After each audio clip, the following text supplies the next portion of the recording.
Hi everyone. Today, we are diving into the inner workings of a refrigerator defrost timer. We'll see what's inside, understand its function, and how it's wired. Let's get started. First, let's talk about frosting. Frosting happens when moisture inside the refrigerator turns into ice, sticking to the cooling coils. This ice buildup can block air circulation, making your fridge less efficient and causing it to work harder.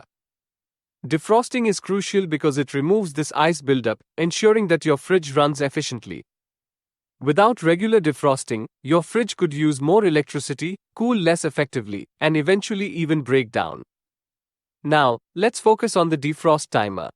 This small but essential device controls the defrost cycle in your refrigerator.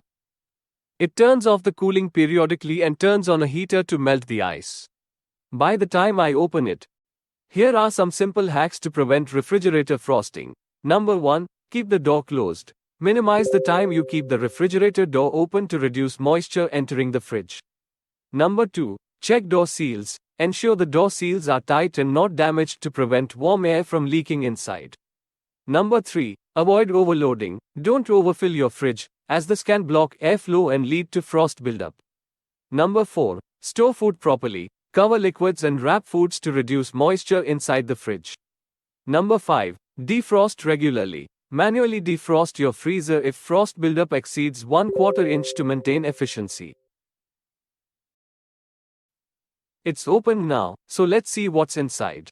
The main part of the defrost timer is the big timing gear. This gear is responsible for switching connections as it rotates.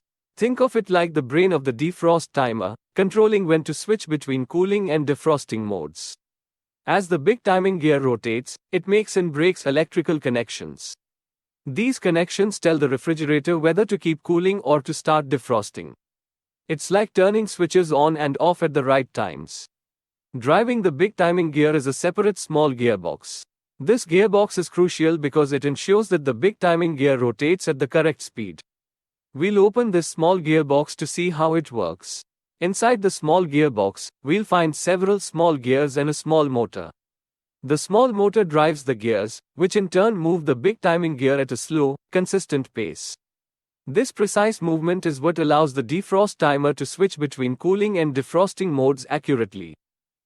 Finally, let's take a look at the wiring diagram of the defrost timer. This might look complicated, but we'll break it down. There are typically 4 main terminals on the defrost timer. These are 1. Common. This terminal connects to the power supply. 2. Motor. This terminal powers the small motor inside the defrost timer. 3. Compressor. This terminal connects to the refrigerator's compressor, controlling the cooling cycle. 4. Defrost heater. This terminal connects to the defrost heater, controlling the defrost cycle. And there you have it. That's how a refrigerator defrost timer works. Thanks for watching, and don't forget to like, comment, and subscribe for more fun and educational videos. See you next time.